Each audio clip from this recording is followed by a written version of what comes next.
blessing today.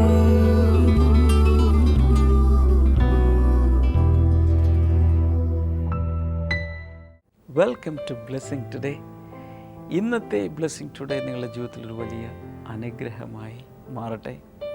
ഈ സമയത്ത് ഈ എപ്പിസോഡ് സാധ്യമാക്കി തീർത്ത ഇതിൻ്റെ പിന്നിൽ സാമ്പത്തിക സഹകാരികളായി പ്രവർത്തിച്ച എല്ലാവർക്കും വേണ്ടി നമുക്ക് ഒരുമിച്ച് ചേർന്ന് ഇപ്പോൾ പ്രാർത്ഥിക്കാം. കർത്താവെ, സേലത്ത് നിന്നുള്ള ലിജുവിനും ബിൻസിക്കുമായി പ്രാർത്ഥിക്കുന്നു. കർത്താവ് എത്രയും വേഗം അവർക്ക് കുഞ്ഞുങ്ങളെ നൽകി ആ ദാമ്പത്യ ജീവിതത്തെ അനുഗ്രഹിക്കണമേ. കുടുംബത്തിൻ്റെ മേൽ സകല അനുഗ്രഹങ്ങളും അങ്ങ് ചൊരിയണമേ എന്ന് പ്രാർത്ഥിക്കുന്നു. Thank you Jesus.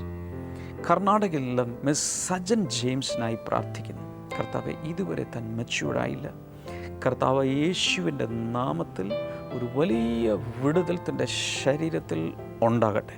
Let everything become regular in the name of Jesus. ഡൽഹിയിൽ നിന്നുള്ള KA ജോൺസണും ഷൈനി ജോൺസണുമായി പ്രാർത്ഥിക്കുന്നു. കർത്താവ് അവർക്ക് നൽകി 2 മക്കൾക്കായി പ്രാർത്ഥിക്കുന്നു. ശ്രുതിയെയും മറിയെയും കർത്താവെ, നല്ലൊരു ഭാവി അവർക്ക് കൊടുക്കണമേ. എല്ലാ അനുഗ്രഹങ്ങളാൽ അവരെ നിറയ്ക്കണമേ എന്ന് ഞങ്ങൾ പ്രാർത്ഥിക്കുന്നു. മസ്കറ്റിൽ നിന്നുള്ള കാഞ്ചനയ്ക്ക് വേണ്ടി പ്രാർത്ഥിക്കുന്നു. ജൂലൈ ലാസ്റ്റിൽ സർവീസ് തീരുമ്പോൾ തടസ്സങ്ങളില്ലാതെ വളരെ കറക്റ്റായി ഡ്യൂസ് എല്ലാം കിട്ടുവാൻ അങ്ങ് തന്നെ അനുഗ്രഹിക്കണമേ എന്ന് ഞങ്ങൾ പ്രാർത്ഥിക്കുന്നു. Thank you lord. പ്രാർത്ഥന കേട്ടതിനാൽ നന്ദി പറയുന്നു. യേശുവിൻ്റെ നാമത്തിൽ തന്നെ ആമേൻ.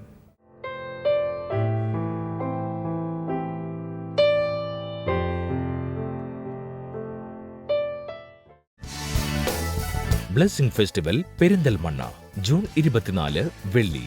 സമയം രാവിലെ 10 മുതൽ 1 മണി വരെ. Alankar auditorium, Pattambi road, Perinthalmanna. Blessing festival Mananthavady June 25 ശനി. സമയം രാവിലെ 10 മുതൽ 1 മണി വരെ. Saint Thomas auditorium, Ambukuthi, Thalassery road, Mananthavady.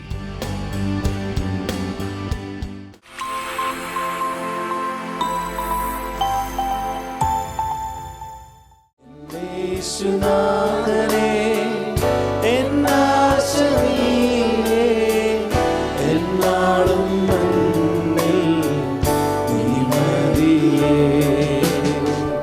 ആരും സഹായമില്ലാതെ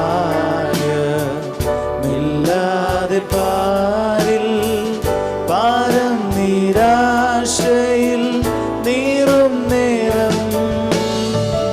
ആരും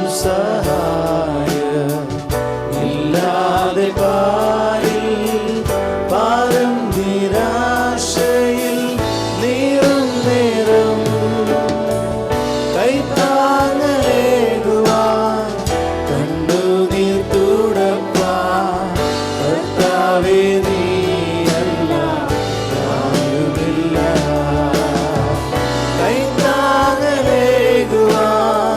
കണ്ണുനീർ തുടപ്പാൻ കർത്താവേ നീയല്ല ആരുമില്ല. എന്റെ യേശുനാഥനേ, എന്നാശ നീയേ, എന്നാളും മണ്ണിൽ നീ മതിയേ. എന്റെ യേശുനാഥനേ, എന്നാശ നീയേ, എന്നാളും മണ്ണിൽ നീ മതിയേ. ഉറ്റവ സ്നേഹം അറ്റുപോയാലും ഏറ്റവും പ്രിയർ വിട്ടു മാറിയാലും. ഉറ്റവ സ്നേഹം അറ്റുപോയാലും ഏറ്റവും പ്രിയർ വിട്ടു മാറിയാലും. മാറ്റമില്ലാത്ത മിത്രം നീ മാത്രം, മറ്റാരുമില്ല പ്രാണപ്രിയ. മാറ്റമില്ലാത്ത മിത്രം നീ മാത്രം, മറ്റാരുമില്ല പ്രാണപ്രിയ. എന്റെ യേശുനാഥനേ, എന്നാശ നീയേ,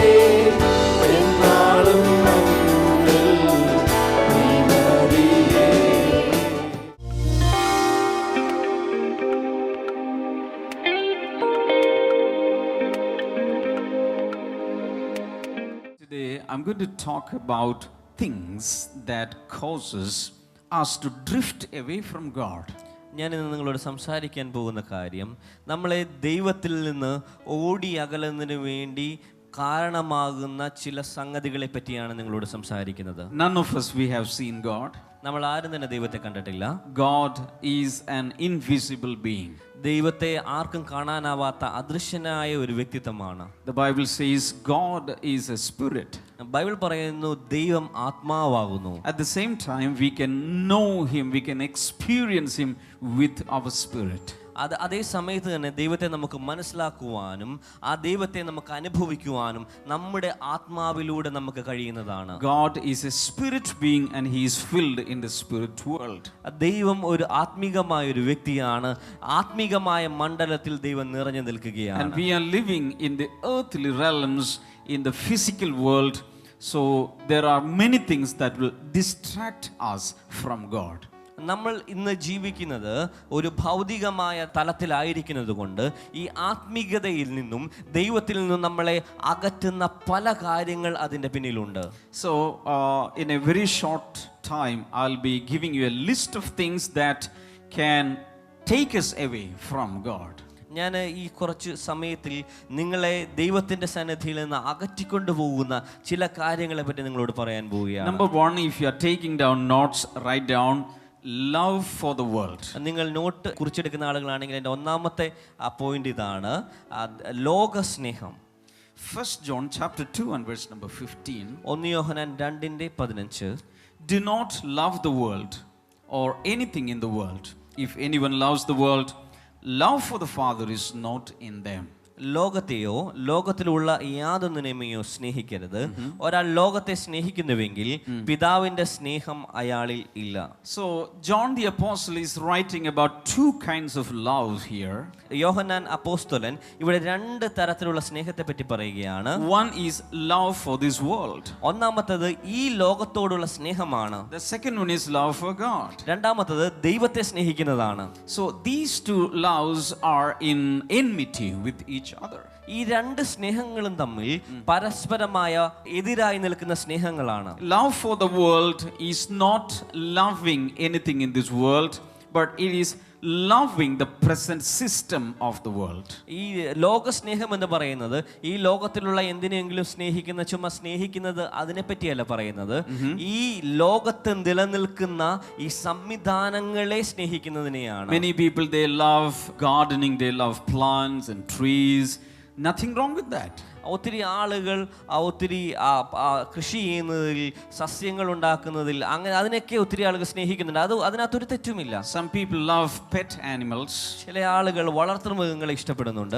So many things we love. അങ്ങനെ ഒത്തിരി കാര്യങ്ങൾ നമ്മൾ ഇഷ്ടപ്പെടുന്നു. They are all beautiful creation of God. അതെല്ലാം ദൈവത്തിന്റെ മനോഹരങ്ങളായ സൃഷ്ടിജാലങ്ങളാണ്. That's not mentioned here. അതല്ല ഇവിടെ പ്രതിപാദിക്കുന്നത്. World here means the cosmos or the present system of this world.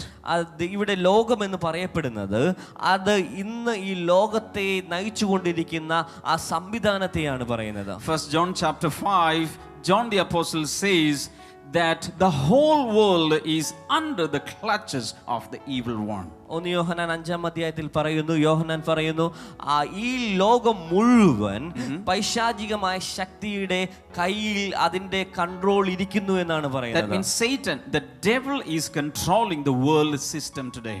അതിന്റെ അർത്ഥം എന്ന് പറയുന്നത് ഇന്നത്തെ ഈ ലോകത്തെ സംവിധാനങ്ങളെ മുഴുവൻ പിശാച് അതിനെ നിയന്ത്രിച്ചു കൊണ്ടിരിക്കുകയാണ്. So we should not be going after the present system of this world. That's what is called the love for this world. അതുകൊണ്ട് നമ്മൾ ഇന്ന് ഈ ലോകത്തിലുള്ള ഓരോ കാര്യങ്ങളെ പറ്റി, ലോകത്തിലുള്ള സംവിധാനങ്ങളെ നമ്മൾ സ്നേഹിച്ച് അതിൻ്റെ പിറകെ നമ്മൾ പോകരുത്. അതിനെയാണ് ലോകസ്നേഹം എന്ന് പറയുന്നത്. At the same time, we should not love anything in this world above God. അതേ സമയം തന്നെ നമ്മൾ ഇന്ന് ഈ ലോകത്തിലുള്ള എന്തിനേയും ദൈവത്തെക്കാൾ കൂടുതൽ ഈ ലോകത്തിലുള്ള യാതൊന്നിനെയും നമ്മൾ സ്നേഹിക്കാൻ പാടുള്ളതല്ല. Can you say hallelujah? എത്ര പേർ ഹല്ലേലൂയ പറയും? Lift your hands, move your hands and say hallelujah. കൈകൾ ഉയർത്തി നിങ്ങളുടെ കരങ്ങൾ ചലിപ്പിച്ചുകൊണ്ട് ഹല്ലേലൂയ പറഞ്ഞാലും, bigger hallelujah. ശബ്ദം ഉയർത്തി ഹല്ലേലൂയ പറഞ്ഞാലും. And John the apostle says, if anyone loves the world, the love for the Father is not in them. യോഹന്നാൻ പറയുകയാണ്, ഒരാൾ ലോകത്തെ സ്നേഹിക്കുന്നുവെങ്കിൽ പിതാവിന്റെ സ്നേഹം അയാളിൽ ഇല്ല. Loving the world system is equal to loving the devil. ഈ ലോകത്തിന്റെ സംവിധാനങ്ങളെ നമ്മൾ സ്നേഹിക്കുന്നത് അത് ശരിക്കും പിശാചിനെ സ്നേഹിക്കുന്നതിന് തുല്യമാണ്. So there are two masters here. One is the devil and one is God the Father. ഇവിടെ രണ്ട് യജമാന്മാരെ നമുക്ക് കാണുവാൻ കഴിയും. ഒന്ന് പിശാച്, ഒന്ന് ദൈവവും. So if you are loving one master, you cannot love the other master. നമ്മൾ ഒരു യജമാനനെ നമ്മൾ സ്നേഹിക്കുകയാണെങ്കിൽ മറ്റേ യജമാനെ പ്രസാദിപ്പിക്കുക നമുക്ക് കഴിയുന്നതല്ല. Now we are going to read James chapter 4 and verse number 4. നമ്മളിപ്പോൾ യാക്കോബിന്റെ ലേഖനം 4-ാം അധ്യായത്തിന്റെ 4-ാമത്തെ വാക്യം You വായിക്കുന്നു. adulterous people, don't you know that friendship with the world means enmity against God? Therefore, anyone who chooses to be a friend of the world becomes an enemy of God. ദൈവത്തെ ത്യജിച്ച അവിശ്വസ്തരെ, ലോകസ്നേഹം ദൈവത്തോടുള്ള ശത്രുത്വമാണെന്ന് നിങ്ങൾ അറിയുന്നില്ലയോ? അതിനാൽ ലോകത്തിന്റെ സ്നേഹിതനാകുവാൻ ആഗ്രഹിക്കുന്നവൻ ദൈവത്തിന്റെ ശത്രുവായി തീരുന്നു. The first verse was written by John the Apostle. ഒന്നാമത്തെ വാക്യം അപ്പോസ്തലനായ യോഹന്നാനാണ് എഴുതിയത്. And John the Apostle is known as an apostle of love. യോഹന്നാൻ അപ്പോസ്തലൻ അറിയപ്പെടുന്ന സ്നേഹത്തിന്റെ അപ്പോസ്തലനായിട്ടാണ്. He was always leaning against the bosom of Jesus. യേശുവിന്റെ മാറിലോട് ചേർന്ന് നിന്ന ഒരു അപ്പോസ്തലനായിരുന്നു And Yohannan. he even thought that Jesus loved him more than anyone else. അദ്ദേഹം യോഹന്നാൻ ചിന്തിച്ചിരുന്നു, യേശു മറ്റുള്ളവരെക്കാൾ അധികമായി തന്നെ സ്നേഹിച്ചിരുന്നു താൻ And in വിശ്വസിച്ചിരുന്നു. his epistles he is always writing about love. അദ്ദേഹത്തിന്റെ ലേഖനങ്ങളിലും സുവിശേഷങ്ങളിലും എപ്പോഴും അദ്ദേഹം സ്നേഹത്തെ പറ്റിയാണ് എപ്പോഴും പറഞ്ഞിരുന്നത്. Now James is the half brother of Jesus. യാക്കോബ് യേശുവിന്റെ അർദ്ധ സഹോദരനാണ്. And he is writing in James chapter 4 and verse number 4. അദ്ദേഹമാണ് യാക്കോബിന്റെ ലേഖനം 4-ാം അധ്യായം 4-ാമത്തെ വാക്യം വായിക്കുന്നത്. You adulterous people, don't you know that friendship with the world means enmity against God? ദൈവത്തെ ത്യജിച്ച അവിശ്വസ്തരെ, ലോകസ്നേഹം ദൈവത്തോടുള്ള ശത്രുത്വമെന്ന് നിങ്ങൾ അറിയുന്നില്ലയോ? So two apostles are writing the same thing. രണ്ട് അപ്പോസ്തലന്മാർ ഒരേ കാര്യം തന്നെ എഴുതുകയാണ്. So you cannot be a friend of the world and a friend of God at the same time. നിങ്ങൾക്ക് ദൈവത്തെയും ഈ ലോകത്തെയും ഒരേ സമയം സ്നേഹിക്കുവാൻ കഴിയുന്നതല്ല. So if you are coming to prayer meetings and if you say that you love God, at the same time if you are trying to love this world, that love is against the love for God. നിങ്ങൾ പ്രാർത്ഥനാ മീറ്റിങ്ങുകൾക്ക് വരികയും ദൈവത്തെ സ്നേഹിക്കുന്നുണ്ട് എന്ന് നിങ്ങൾ പറയുകയും അതേ സമയം തന്നെ ലോകത്തെയും ലോകത്തിന്റെ കാര്യങ്ങളെയും നിങ്ങൾ സ്നേഹിക്കുകയാണെങ്കിൽ അത് എന്ന് പറയുന്നത് ദൈവത്തിന്റെ സ്നേഹവുമായി എതിരായി നിൽക്കുന്ന ഒരു കാര്യമാണ്. So that is number one thing that is taking us away from God. അതാണ് ഒന്നാമത്തെ കാര്യമായി ദൈവത്തിൽ നിന്ന് നമ്മളെ വലിച്ചു മാറ്റിക്കൊണ്ടു പോകുന്നത്. Second one is offense. രണ്ടാമത്തെ കാര്യം എന്ന് പറയുന്നത് ഇടർച്ചകളാണ്. Luke chapter 17 and verse number 1. ലൂക്കോസിന്റെ സുവിശേഷം 17-ാം അധ്യായം അതിന്റെ 1-ാമത്തെ വാക്യം. Jesus said to his disciples, things that cause people to stumble are bound to come, but woe to anyone through whom they come. യേശു തന്റെ ശിഷ്യന്മാരോട് പറഞ്ഞു, ഇടർച്ചയ്ക്കുള്ള സന്ദർഭങ്ങൾ വരാതിരിക്കുകയില്ല, എന്നാൽ ഇടർച്ചയുണ്ടാക്കുന്നവന് ഹാ കഷ്ടം. Always remember one thing, believing in God is not a very very easy thing. നിങ്ങൾ എപ്പോഴും ചിന്തിക്കേണ്ട ഒരു കാര്യം, യേശുവിൽ വിശ്വസിക്കുക എന്ന് പറയുന്നത് വളരെ ലളിതമായ ഒരു കാര്യമല്ല. When you try to get near to God, when you try to believe more God, and when you try to advance in the spirit, things will come as obstacles and hindrances to block you or take away from God. ദൈവത്തോട് അടുത്തു വരുവാൻ നമ്മൾ ശ്രമിക്കുമ്പോൾ, ദൈവ സ്നേഹത്തോട് കൂടുതൽ അടുക്കുവാൻ നമ്മൾ ശ്രമിക്കുമ്പോൾ പല കാര്യങ്ങളും അതിൽ നിന്ന് നമ്മളെ തടസ്സമാക്കുന്ന പല കാര്യങ്ങളും നമ്മൾ നേരിടേണ്ടി വരാറുണ്ട്. That's why Jesus says things that cause people to stumble are bound to come. ഇടർച്ചയ്ക്കുള്ള സന്ദർഭങ്ങൾ വരാതിരിക്കുകയില്ല എന്ന് യേശു കർത്താവ് So പറഞ്ഞു. if you say that you believe in Jesus, നിങ്ങൾ പറയുകയാണ് നിങ്ങൾ യേശുവിൽ വിശ്വസിക്കുകയാണ്, if you say that in 2016 I am going to move closer to God, നിങ്ങൾ പറയുകയാണ് 2016 യേശുവിനോട് ഞങ്ങൾ കൂടുതൽ അടുക്കാൻ പോവുകയാണ്, there may come some hindrances. ചില തടസ്സങ്ങൾ നിങ്ങളുടെ മുമ്പിൽ വരാനുള്ള സാധ്യതകളുണ്ട്. Many people have told me every Sunday, I want to go to Blessing Center, but in the morning some hindrance will come, some guests will come, some problem problem will rise and I'm not able to go. ഒത്തിരി ആളുകൾ പറയാറുണ്ട്, എല്ലാ ഞായറാഴ്ചയും രാവിലെ എനിക്ക് blessing സെന്ററിൽ പോകാൻ വേണ്ടി താല്പര്യമുണ്ട്, അതിനുവേണ്ടി ഞാൻ ഒരുങ്ങുമ്പോൾ എന്തെങ്കിലുമൊക്കെ തടസ്സം വന്നിട്ട് എനിക്ക് പോകുവാൻ കഴിയാതെ വരാറുണ്ട്. That is not a surprising thing. അതൊരു പെട്ടെന്നുണ്ടായ ഒരു കാര്യമല്ല. Because Jesus has already told us that things will come as obstacles for you to go near to Jesus. യേശു കർത്താവ് ഇവിടെ വളരെ വ്യക്തമായി പറഞ്ഞിട്ടുണ്ട്, ദൈവത്തോട് അടുക്കുന്നതിനുള്ള തടസ്സങ്ങൾ നിങ്ങളുടെ മുൻപിൽ വരാനുള്ള സാധ്യതകളുണ്ട്. So obstacles will come, offenses will come, so that you will go away from God. നിങ്ങളുടെ മുൻപിൽ അതുപോലെയുള്ള തടസ്സങ്ങൾ, അതുപോലെയുള്ള ഇടർച്ചകൾ വരുന്നു, അത് നിങ്ങളുടെ ദൈവത്തിൽ നിന്ന് ഒത്തിരി അകറ്റിക്കൊണ്ട് പോകാനുള്ള സാധ്യതകളുണ്ട്. Let us read Mark chapter 6 and verse number 3. മർക്കോസിന്റെ സുവിശേഷം 6-ാം അധ്യായം അതിന്റെ 3-ാമത്തെ വാക്യം നമുക്ക് വായിക്കാം. Isn't this the carpenter? Isn't this Mary's son and the brother of James, Joseph, Judas and Simon? Aren't his sisters here with us? And they took offense at him. ഇത് ആ മരപ്പണിക്കാരനല്ലേ, മറിയയുടെ മകനും യാക്കോബ്, യോസേ, യൂദ, ശീമോൻ എന്നിവരുടെ സഹോദരനും അല്ലേ ഇയാൾ? ഇയാളുടെ സഹോദരിമാരും നമ്മളോട് കൂടെ ഇല്ലേ എന്ന് അവർ ചോദിച്ചു. അങ്ങനെ അദ്ദേഹത്തിന്റെ നേരെ അവർക്ക് ഇടർച്ചയുണ്ടായി. These are the comments of the people who were neighbors to Jesus. ഇത് യേശുവിന്റെ അയൽവക്കത്തുള്ള ആളുകൾ യേശുവിനെ പറ്റി പറഞ്ഞ കാര്യമാണ്. Or people in that locality, they commented that he is the son of the carpenter, he is Mary's son, his brothers and sisters are here with us. യേശുവിന്റെ തൊട്ടടുത്ത് താമസിക്കുന്ന ആളുകൾ, അയൽവക്കത്തുകാർ പറയുകയാണ്, ഇത് ഒരു മരപ്പണിക്കാരനല്ലേ, മറിയയുടെ മോനല്ലേ, ഇവന്റെ സഹോദരന്മാർ നമ്മളോട് കൂടെ ഒപ്പമില്ല എന്ന് അവരിവിടെ പറയുകയാണ്.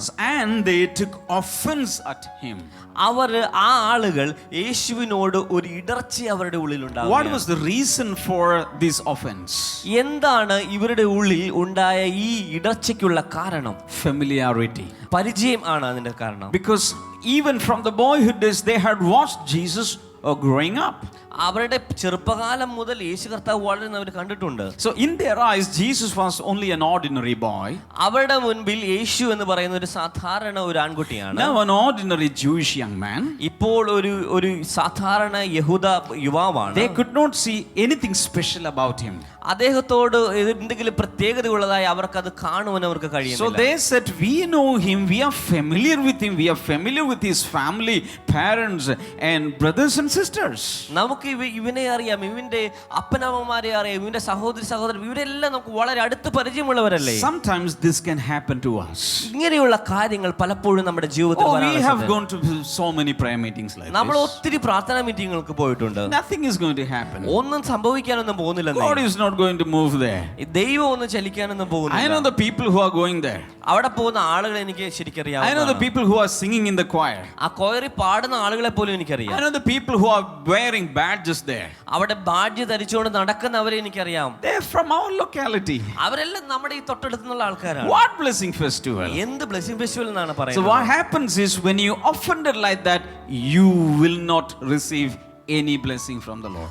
എന്താണ് നമ്മളിവിടെ പറയുന്നത് വെച്ചാൽ, അങ്ങനെയുള്ള കാര്യങ്ങളിൽ നിങ്ങളുടെ ഉള്ളിൽ ഒരു ഇടർച്ച വരികയാണെങ്കിൽ ദൈവത്തിൽ നിന്നുള്ള അനുഗ്രഹങ്ങൾ നിങ്ങളുടെ ജീവിതത്തിൽ വരുന്നത് അത് തടസ്സമായി മാറും. Faith is seeing what is extraordinary beyond the ordinary. സാധാരണയിൽ നിന്നും അതിൽ നിന്നും മാറി അസാധാരണമായുള്ളതിനെ കാണുന്നതാണ് വിശ്വാസം എന്ന് പറയുന്നത്. If you look around, നിങ്ങൾ ചുറ്റുപാട് നോക്കുകയാണെങ്കിൽ all are ordinary people. നിങ്ങൾ കാണുന്നവരെല്ലാം സാധാരണ ആളുകളാണ്. These two men are ordinary men. നിങ്ങൾ ഇവിടെ നിൽക്കുന്ന രണ്ട് പേരും സാധാരണ മനുഷ്യരാണ്. You have two legs, we have two legs. നിങ്ങൾക്ക് രണ്ട് കാലുകളുണ്ട്, ഞങ്ങൾക്ക് രണ്ട് കാലുകളുണ്ട്. You have two hands, we have two hands. നിങ്ങൾക്ക് രണ്ട് കൈകളുണ്ട്, ഞങ്ങൾക്ക് രണ്ട് കൈകളുണ്ട്. We have 5 fingers on one hand, you have the same. ഒരു കൈകൾ ഞങ്ങൾക്ക് 5 വിരലുകൊണ്ട്, നിങ്ങൾക്കും അതേപോലെ തന്നെ. On your face you have a pair of eyes, we have the same. നിങ്ങൾക്ക് മുഖത്ത് 2 കണ്ണുകളുണ്ട്, ഞങ്ങൾക്ക് 2 കണ്ണുകൾ. You are human beings, we are human beings. നിങ്ങളും മനുഷ്യരാണ്, ഞങ്ങളും മനുഷ്യരാണ്. Hallelujah. Hallelujah. Nothing extraordinary here. ഇവിടെ പ്രത്യേകിച്ച് പറയാൻ ഒന്നും തന്നെ ഇല്ല. But beyond the ordinary there is an extraordinary God who is working. ഈ സാധാരണത്തിന്റെ മുകളിൽ ഒരു അസാധാരണമുള്ള ഒരു ദൈവം പ്രവർത്തിക്കുന്നുണ്ട്. Hallelujah. Hallelujah. Blessing festival Perinthalmanna June 24 വെള്ളി. സമയം രാവിലെ 10 മുതൽ 1 മണി വരെ. Alankar auditorium, Pattambi road, Perinthalmanna. Blessing festival Mananthavady June 25 ശനി. സമയം രാവിലെ 10 മുതൽ 1 മണി വരെ. Saint Thomas auditorium, Ambukuthi, Thalassery road, Mananthavady.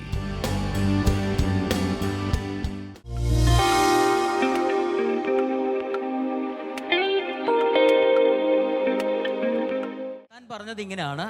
ഏതാണ്ട് 2012 മുതൽ തൻ്റെ കാലിലെ ഇടത് കാലിലെ തള്ളവിരലിന് ശക്തമായ വേദന തുടങ്ങി. ഒത്തിരി ട്രീറ്റ്മെൻറ്റുകൾ താൻ നടത്തി, പക്ഷേ ആ വേദന മാറുന്നുണ്ടായിരുന്നില്ല. അതുകൊണ്ടുള്ള ബുദ്ധിമുട്ട് എന്താണെന്ന് വെച്ചാൽ, താൻ അന്ന് വർക്ക് ചെയ്തിരുന്ന സ്ഥാപനത്തിൽ ഷൂ ഒക്കെ നിർബന്ധമായിരുന്നു. തനിക്കന്ന് ഷൂ ധരിക്കാൻ പറ്റത്തില്ല. ഷൂ ധരിച്ചുകൊണ്ട് ജോലി ചെയ്യാൻ ഒക്കത്തില്ലായിരുന്നു. പിന്നെ അത് തന്നെയല്ല, നടക്കുമ്പോൾ അഥവാ ഷൂ ധരിച്ചാൽ തന്നെ ഞൊണ്ടിയായിരുന്നു താൻ അന്ന് നടന്നിരുന്നത്. അതുകൊണ്ട് ഒത്തിരി നാണക്കേടുകളൊക്കെ തനിക്കുണ്ടായിരുന്നു. അതിനുവേണ്ടി താൻ ആയുർവേദ ട്രീറ്റ്മെൻറ്റുകളൊക്കെ എടുത്തിട്ടും ഒരു കുറവും ഉണ്ടായിരുന്നില്ല. പക്ഷേ താൻ ബ്ലെസ്സിംഗ് ടുഡേ സ്ഥിരമായി കാണുന്നൊരു വ്യക്തിയായിരുന്നു. ഒരു ദിവസം താൻ ബ്ലെസ്സിംഗ് ടുഡേ TV പ്രോഗ്രാം കണ്ടുകൊണ്ടിരിക്കുമ്പോൾ ബ്രദർ ഡാമിയൻ പറഞ്ഞത് ഇങ്ങനെയാണ്: കാൽപാദത്തിൽ വേദനയുള്ള വ്യക്തികളെ യേശു ഇപ്പോൾ തന്നെ സൗഖ്യമാക്കുന്നു എന്ന് പറഞ്ഞു. ഈ ബ്രദർ അപ്പോൾ തന്നെ TV സ്ക്രീനിലേക്ക് കൈകൾ നീട്ടി പറഞ്ഞു, എൻ്റെ കാലിൻ്റെ വേദനയും ഇപ്പോൾ സൗഖ്യമാകുകയാണ് എന്ന് പറഞ്ഞു. ബ്രദർ ഇവിടെ പറഞ്ഞിരിക്കുന്നത് എങ്ങനെയാണ്? 1.5 വർഷമായി തനിക്കുണ്ടായിരുന്ന ആ കാലിൻ്റെ വേദന അന്നത്തെ ആ പ്രാർത്ഥനയ്ക്ക് ശേഷം പിന്നീട് ഒരിക്കലും വന്നിട്ടില്ല. വളരെ നല്ല രീതിയിൽ തന്നെ വീണ്ടും താൻ ഷൂ ധരിച്ചുകൊണ്ട് ജോലിക്ക് പോകാൻ തുടങ്ങി. തൻ്റെ കാലിൻ്റെ ഞൊണ്ട് മാറി, ഒരു കുഴപ്പവുമില്ലാതെ താൻ വീണ്ടും ജീവിക്കുവാൻ തുടങ്ങി എന്നാണ് ഈ ബ്രദർ പറഞ്ഞത്. കൈകളടിച്ച് കർത്താവിനെ ഒന്ന് സ്തുതിക്കാമോ? ബ്രദർ, ഈ പറഞ്ഞത് ശരിയാണോ? ഇപ്പം ഷൂ ഇടുന്നതിന് പ്രശ്നമില്ല. എന്തിന്റെ വേദനയായിരുന്നു ആക്ച്വലി കാലിനത്? എങ്ങനെ ഒരു നരമ്പിന്റെ കൂടെ വന്നാന്ന് എനിക്ക് തോന്നുന്നു. സഹിക്കാൻ വയ്യാത്ത വേദനയായിരുന്നു. ഡോക്ടേഴ്സ് എന്താ പറഞ്ഞത്? ഡോക്ടറെ ഞാൻ കാണിച്ചില്ല. ഓയിൽമെന്റ് പരട്ടി തിരുമ്മി ഇങ്ങനെ ആവി വെച്ച് നടക്കുമായിരുന്നു. ഡ്യൂട്ടി സംബന്ധമായിട്ട് ഷൂട്ട് നടക്കാൻ വയ്യാത്ത അവസ്ഥയായിരുന്നു. അങ്ങനെ പ്രാർത്ഥനയിൽ കൈവച്ച് പ്രാർത്ഥിച്ചു. ദൈവം എനിക്ക് വിടുതൽ വന്നു. ഇപ്പൊ ഞാൻ ഗൾഫിലാണ്. ഈ ജോലി കിട്ടിയതും തനിക്ക് ജോലിയൊന്നും ഇല്ലാണ്ട് നടക്കുന്ന ഒരു സമയമായിരുന്നു. ജോലി ഉണ്ടായിരുന്നു, എന്നാലും അതിലൊരു തൃപ്തി ഉണ്ടായിരുന്നില്ല. ഈ ജോലി കളഞ്ഞാലോ എന്ന് പറഞ്ഞ് നടക്കുന്ന സമയത്താണ് ഒരു ജോലി വേണമെന്ന് ആഗ്രഹിച്ച് താൻ കോൾ സെന്ററിലേക്ക് വിളിച്ചു പ്രാർത്ഥിച്ചു. അവിടെ ഇരിക്കുന്ന ഒരു സിസ്റ്റർ പ്രാർത്ഥിച്ചിട്ട് പറഞ്ഞു, ഒരു കുഴപ്പവുമില്ല, ഏറ്റവും അടുത്ത് എന്നെ ആഗ്രഹിക്കുന്നത് പോലെ ഗൾഫിൽ ഒരു ജോലി ലഭിക്കുമെന്ന് പറഞ്ഞു. അതുപോലെ തന്നെ തനിക്ക് അബുദാബിയിലാണ് തൻ്റെ ജോലി ലഭിച്ചിരിക്കുന്നത്. നല്ലൊരു ജോലി, ഓയിൽ കമ്പനിയിലാണ് അവിടെ തനിക്ക് ജോലി ലഭിച്ചിരിക്കുന്നത്. തന്നെയല്ല, അവിടെ ഇരുന്നുകൊണ്ട് വീണ്ടും താൻ പറഞ്ഞു പ്രാർത്ഥിക്കുമായിരുന്നു, സ്വന്തമായിട്ടൊരു വീട് വേണമെന്ന്. ദൈവം സ്വന്തമായി ഒരു വീടും കൊടുത്ത് തന്നെ അനുഗ്രഹിച്ചു. നല്ലൊരു കൈയടി കർത്താവിന് കൊടുക്കണം എന്ന് എനിക്ക് തോന്നുന്നു. നോക്കിക്കേ, ഒരു കാര്യം, ഒരു ശരീരത്തിന്റെ രോഗസൗഖ്യത്തിന്റെ ഒരു കാര്യമാണ് പ്രാർത്ഥിച്ചത്. പക്ഷേ രോഗസൗഖ്യം കൊടുത്തു, ജോലി കൊടുത്തു, വീട് കൊടുത്തു. വിശ്വസിക്കുന്നവരുണ്ടെങ്കിൽ കൈകൾ ഉയർത്തി ഉറക്കൊരു ഹല്ലേലൂയ.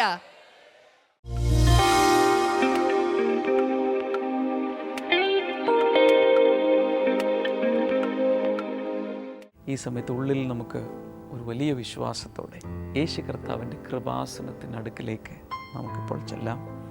ദൈവത്തിൻ്റെ വചനം പറയുന്നു, ദൈവത്തിൻ്റെ അടുക്കൽ വരുന്ന വ്യക്തികൾ ദൈവം ഉണ്ടെന്നും ദൈവത്തെ അന്വേഷിക്കുന്നവർക്ക് അവൻ പ്രതിഫലം കൊടുക്കുന്നുവെന്നും അറിഞ്ഞിരിക്കണം. എബ്രായലേഖനം 11-ാം അധ്യായം 6-ാമത്തെ വചനത്തിൽ വ്യക്തമായി അത് പറഞ്ഞിരിക്കുന്നു. അതുകൊണ്ട് നമുക്ക് വിശ്വാസത്തോടെ ദൈവത്തെ നമുക്ക് അപ്രോച്ച് ചെയ്യാം. കർത്താവ് യേശുവിൻ്റെ നാമത്തിൽ അനേക പ്രാവശ്യം പ്രാർത്ഥിച്ചിട്ടും വിടുതൽ ഇല്ലല്ലോ എന്നോർത്ത് പ്രയാസപ്പെടുന്ന വ്യക്തികൾക്കായി കർത്താവിന് കൈനീട്ടി പ്രവർത്തിക്കണമേ. മരണത്തോട് മല്ലടിക്കുന്ന പലരെയും കർത്താവ് ഇപ്പോൾ കൈനീട്ടി ജീവൻ്റെ വചനമയച്ച് അങ്ങ് സൗഖ്യമാക്കി ജീവനിലേക്ക് തിരികെ കൊണ്ടുവരണമേ എന്ന് പ്രാർത്ഥിക്കുന്നു. മക്കളില്ലാത്തവർക്കായി പ്രാർത്ഥിക്കുന്നു. എത്രയും വേഗം അനുഗ്രഹിക്കപ്പെട്ട കുഞ്ഞുങ്ങൾ അവർക്കുണ്ടാകാൻ അങ്ങ് സഹായിക്കണമേ. Thank you Jesus. നട്ടലിൻ്റെ തകരാറുകൾ യേശുവിൻ്റെ നാമത്തിൽ സൗഖ്യമാകട്ടെ. ക്യാൻസർ രോഗം അതെവിടെയാണെങ്കിലും ഏത് അവയവത്തിലാണെങ്കിലും പൂർണ്ണമായ സൗഖ്യം അവർക്ക് ഉണ്ടാകട്ടെ. ഏതോ രീതിയിൽ വോക്കൽ കോഡ്സിന് തകരാറുണ്ടായി ശബ്ദം നഷ്ടപ്പെട്ടുകൊണ്ടിരിക്കുന്ന, വളരെ ചെറിയ ശബ്ദമേ ഉള്ളൂ, അങ്ങനെയുള്ളൊരു ശബ്ദം യേശു കർത്താവ് തിരിച്ചു നൽകുന്നു. കർത്താവ് യേശുവിൻ്റെ നാമത്തിൽ അവർക്ക് അത് തിരികെ ലഭിക്കട്ടെ. എല്ലാ രീതിയിലുള്ള അലർജികളും പൂർണ്ണമായ സൗഖ്യത്തിലേക്ക് വരട്ടെ. കാലിൻ്റെ അടിയിൽ കാൽവെള്ളയിലുള്ള ആണി രോഗം യേശുവിൻ്റെ നാമത്തിൽ പൂർണ്ണമായും മാറട്ടെ. വെരിക്കോസ് വെയിൻ എന്ന രോഗം 2 കാലിലും ശരീരത്തിൻ്റെ പല ഭാഗങ്ങളിലും രക്തക്കുഴലുകളെല്ലാം വളരെ വലിയ വണ്ണത്തിൽ തടിച്ചു കിടക്കുന്ന ആ രോഗം യേശുവിൻ്റെ നാമത്തിൽ മാറിപ്പോട്ടെ. ഹാർട്ട് സംബന്ധമായ രോഗങ്ങൾ സൗഖ്യമാകട്ടെ, ലങ്സ് സൗഖ്യമാകട്ടെ, കരൾ സൗഖ്യമാകട്ടെ, അന്നനാളം സൗഖ്യമാകട്ടെ, ബ്രെയിൻ റിലേറ്റഡ് ആയിട്ടുള്ള എല്ലാ രോഗങ്ങളും യേശുവിൻ്റെ നാമത്തിൽ മാറട്ടെ. Thank you Lord. കർത്താവെ, അങ്ങയുടെ നാമത്തിൽ ഓരോ രോഗികളെ അങ്ങ് സ്പർശിക്കുന്നതിനാൽ നന്ദി. വളരെ വ്യക്തമായി കർത്താവ് എന്നെ കാണിക്കുന്നത് പുകവലി ശീലം മാറാൻ ആഗ്രഹിക്കുന്ന ചിലർ, അല്ലെങ്കിൽ വീട്ടിലെ ചിലർ, അങ്ങനെയുള്ളവർക്ക് വേണ്ടി, കുടുംബങ്ങൾക്ക് വേണ്ടി പ്രാർത്ഥിക്കുന്നു. മദ്യപാനം, ലഹരി മരുന്നിൻ്റെ ഉപയോഗം, അതിനൊക്കെ അടിമകളായ വ്യക്തികളെ യേശുവിൻ്റെ നാമത്തിൽ പൂർണ്ണമായൊരു സ്വാതന്ത്ര്യം അവർക്കുണ്ടാകട്ടെ. എല്ലാ ദുശ്ശീലങ്ങളും മാറിപ്പോകട്ടെ. കർത്താവെ, നീ അങ്ങനെ അത്ഭുതകരമായി പ്രവർത്തിക്കുന്നതിനാൽ നന്ദി പറയും. നിങ്ങളുടെ പ്രയാസങ്ങൾ എന്താണെങ്കിലും, വിഷയം എന്താണെങ്കിലും, ഉള്ളിൽ വിശ്വസിച്ചുകൊണ്ട് ഈ സ്ക്രീനിലേക്ക് കൈനീട്ടി കർത്താവിനോട് ഇപ്പോൾ പ്രാർത്ഥിക്കുക. കർത്താവെ, പ്രാർത്ഥിക്കുന്ന എല്ലാവർക്കും അത്ഭുതകരമായ വിടുതൽ അങ്ങ് കൊടുക്കണമേ.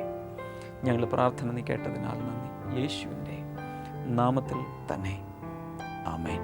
ഇന്നത്തെ എപ്പിസോഡ് കണ്ടതിന് എല്ലാവർക്കും നന്ദി പറയുന്നു. നാളെയും മറ്റന്നാളും നമ്മുടെ ബ്ലെസ്സിങ് ഫെസ്റ്റിവൽ നടക്കുകയാണ്. അനൗൺസ്മെൻറ്റിൽ കേട്ടതുപോലെ സ്ഥലം നോക്കി, സമയം നോക്കി കൃത്യമായി വന്നു ചേരുക. വരുമ്പോൾ എൻ്റെ പ്രാർത്ഥനാ ഡയറി എന്ന പുസ്തകം കരസ്ഥമാക്കാൻ മറക്കരുത്. ആശിഷമാരി എന്ന മറ്റൊരു പുസ്തകം, വിന്നേഴ്സ് ഫാക്ടറി എന്ന വിദ്യാർത്ഥികൾക്കുള്ള പുസ്തകം, കൂടാതെ നിരവധി പ്രസംഗങ്ങളുടെ CD-കൾ ഒക്കെ നിങ്ങൾക്ക് അവൈലബിൾ ആയിരിക്കും.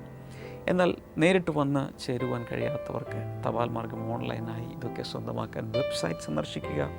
സ്ക്രീൻ നമ്പറിൽ വിളിക്കുക. കർത്താവ് ധാരാളമായി അനുഗ്രഹിക്കട്ടെ. നാളെ നമുക്ക് വീണ്ടും കാണാം. God bless you all. By.